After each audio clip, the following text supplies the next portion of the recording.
Kim Chu nawindang at hindi makapaniwala sa mamahaling regalong natanggap mula sa rumored boyfriend na si Paolo Avellino.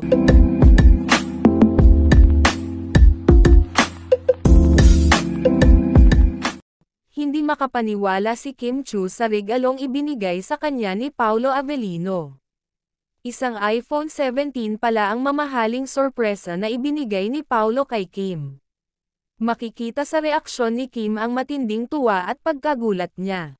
Dahil dito, muling kinilig ang mga netizens sa kanilang dalawa. Marami ang nagsabing very sweet at thoughtful si Paolo. Umani rin ng papuri ang aktor dahil sa pagiging generous niya. Agad na nag-viral sa social media ang balitang ito. Nagbahagi ang mga fans ng kani-kanilang reaksyon at kilig moments.